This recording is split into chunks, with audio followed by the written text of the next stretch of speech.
ষ্টুডিঅ'ৰ মেজত বা মিনহাজুদ্দিন আহমেদ লৈ আহিছে এটা গুৰুত্বপূৰ্ণ খবৰ থলুৱা যুৱক যুৱতীৰ বাবে এটা খুব ভাল খবৰ কাৰণ মুখ্যমন্ত্ৰী ডক্টৰ হিমন্ত বিশ্ব শৰ্মাই ইতিমধ্যে উল্লেখ কৰিছে এটা ডমিচাইল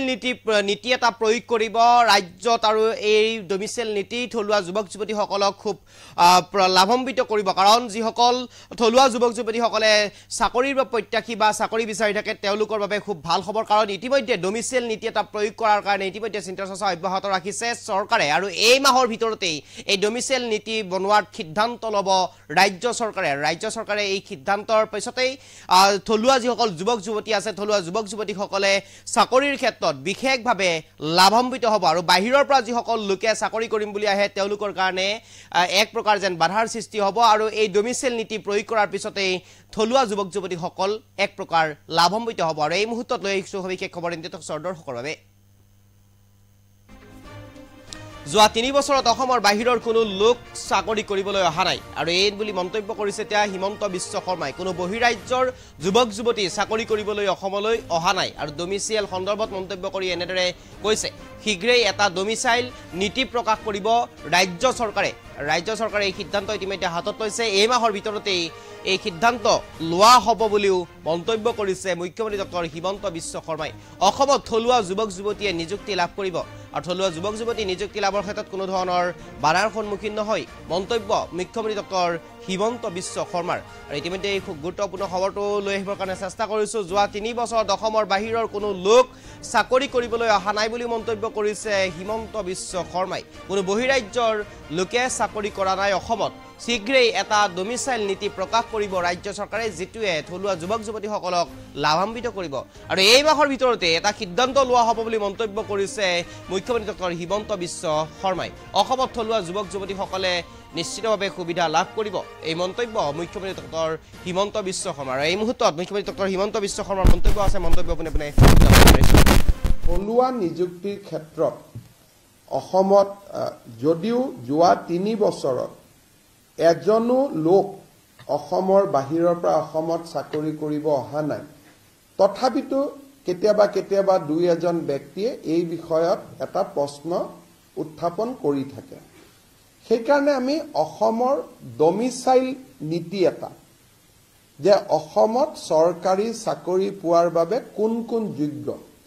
এই ডমিচাইল নীতি এটা আমি খুব সোনকালে প্ৰকাশ কৰিবৰ বাবে আমি সিদ্ধান্ত লৈছো অসমৰ বিভিন্ন ব্যক্তিৰ লগত মই অনানুষ্ঠানিকভাৱে এই দিশত কথা পাতিছো কিন্তু এই বিষয়ত সকলো বাদ বিতণ্ডা ওৰ পেলাবৰ কাৰণে প্ৰথমতে তৃতীয় আৰু চতুৰ্থ বৰ্গৰ কাৰণে পিছত আমি তাক আগবঢ়াই লৈ গৈ থাকিম এটা ডমিচাইল নীতি এটা আমি প্ৰস্তুত কৰিম আৰু এই বিষয়ে এই মাহৰ ভিতৰতে আমি এটা সিদ্ধান্ত লবৰ কাৰণে আগবাঢ়ি গৈ আছো যাতে আমি ডমিচাইল নীতি এটা অসমৰ কাৰণে আমি প্ৰকাশ কৰিব পাৰো থলুৱা নিযুক্তিৰ ক্ষেত্ৰত অসমত যদিও যোৱা ৩ বছৰত এজনো লোক অসমৰ বাহিৰৰ পৰা অসমত চাকৰি কৰিব অহা নাই তথাপিতো কেতিয়াবা দুই এজন ব্যক্তিয়ে এই বিষয়ত এটা প্ৰশ্ন উত্থাপন কৰি থাকে সেইকাৰণে আমি অসমৰ ডমিচাইল নীতি এটা যে অসমত চৰকাৰী চাকৰি পোৱাৰ বাবে কোন যোগ্য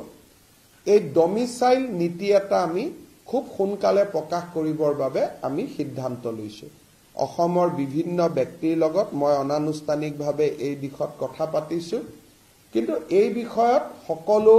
বাদ বিতণ্ডা ওৰ পেলাবৰ কাৰণে প্ৰথমতে তৃতীয় আৰু চতুৰ্থ বৰ্গৰ কাৰণে পিছত আমি তাক আগবঢ়াই লৈ গৈ থাকিম এটা ডমিচাইল নীতি এটা আমি প্ৰস্তুত কৰিম আৰু এই বিষয়ে এই মাহৰ ভিতৰতে আমি এটা সিদ্ধান্ত লবৰ কাৰণে আগবাঢ়ি গৈ আছো যাতে আমি ডমিচাইল নীতি এটা অসমৰ কাৰণে আমি প্ৰকাশ কৰিব পাৰো থলুৱা নিযুক্তিৰ ক্ষেত্ৰত অসমত যদিও যোৱা ৩ বছৰত এজনো লোক অসমৰ বাহিৰৰ পৰা অসমত চাকৰি কৰিব অহা নাই তথাপিতো কেতিয়াবা দুই এজন ব্যক্তিয়ে এই বিষয়ত এটা প্ৰশ্ন উত্থাপন কৰি থাকে সেইকাৰণে আমি অসমৰ ডমিচাইল নীতি এটা যে অসমত চৰকাৰী চাকৰি পোৱাৰ বাবে কোন কোন যোগ্য এই ডমিচাইল নীতি এটা আমি খুব সোনকালে প্ৰকাশ কৰিবৰ বাবে আমি সিদ্ধান্ত লৈছো। অসমৰ বিভিন্ন ব্যক্তিৰ লগত মই অনানুষ্ঠানিকভাৱে এই দিশত কথা পাতিছো, কিন্তু এই বিষয়ত সকলো বাক বিতণ্ডা ওৰ পেলাবৰ কাৰণে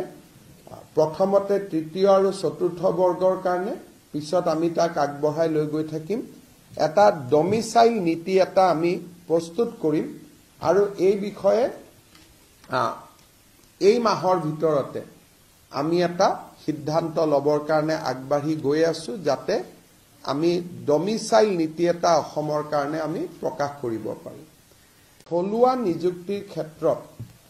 অসমত যদিও যোৱা ৩ বছৰত এজনো লোক অসমৰ বাহিৰৰ পৰা অসমত চাকৰি কৰিব অহা নাই, তথাপিতো কেতিয়াবা কেতিয়াবা দুই এজন ব্যক্তিয়ে এই বিষয়ত এটা প্ৰশ্ন উত্থাপন কৰি থাকে। সেইকাৰণে আমি অসমৰ ডমিচাইল নীতি এটা, যে অসমত চৰকাৰী চাকৰি পোৱাৰ বাবে কোন কোন যোগ্য এই ডমিচাইল নীতি এটা আমি খুব সোনকালে প্ৰকাশ কৰিবৰ বাবে আমি সিদ্ধান্ত লৈছো। অসমৰ বিভিন্ন ব্যক্তিৰ লগত মই অনানুষ্ঠানিকভাৱে এই দিশত কথা পাতিছো, কিন্তু এই বিষয়ত সকলো বাক বিতণ্ডা ওৰ পেলাবৰ কাৰণে প্ৰথমতে তৃতীয় আৰু চতুৰ্থ বৰ্গৰ কাৰণে, পিছত আমি তাক আগবঢ়াই লৈ গৈ থাকিম। এটা ডমিচাইল নীতি এটা আমি প্ৰস্তুত কৰিম আৰু এই বিষয়ে এই মাহৰ ভিতৰতে আমি এটা সিদ্ধান্ত ল'বৰ কাৰণে আগবাঢ়ি গৈ আছো, যাতে আমি ডমিচাইল নীতি এটা অসমৰ কাৰণে আমি প্ৰকাশ কৰিব পাৰোঁ। থলুৱা নিযুক্তিৰ ক্ষেত্ৰত অসমত যদিও যোৱা ৩ বছৰত এজনো লোক অসমৰ বাহিৰৰ পৰা অসমত চাকৰি কৰিব অহা নাই, তথাপিতো কেতিয়াবা কেতিয়াবা দুই এজন ব্যক্তিয়ে এই বিষয়ত এটা প্ৰশ্ন উত্থাপন কৰি থাকে। সেইকাৰণে আমি অসমৰ ডমিচাইল নীতি এটা, যে অসমত চৰকাৰী চাকৰি পোৱাৰ বাবে কোন কোন যোগ্য এই ডমিচাইল নীতি এটা আমি খুব সোনকালে প্ৰকাশ কৰিবৰ বাবে আমি সিদ্ধান্ত লৈছো। অসমৰ বিভিন্ন ব্যক্তিৰ লগত মই অনানুষ্ঠানিকভাৱে এই দিশত কথা পাতিছো,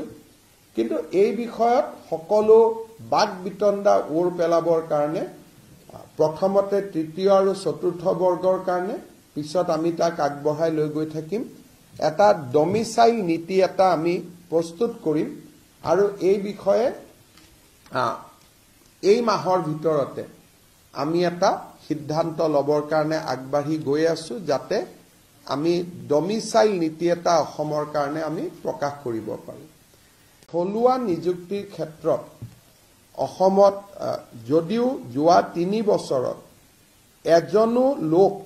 অসমৰ বাহিৰৰ পৰা অসমত চাকৰি কৰিব অহা নাই, তথাপিতো কেতিয়াবা কেতিয়াবা দুই এজন ব্যক্তিয়ে এই বিষয়ত এটা প্ৰশ্ন উত্থাপন কৰি থাকে।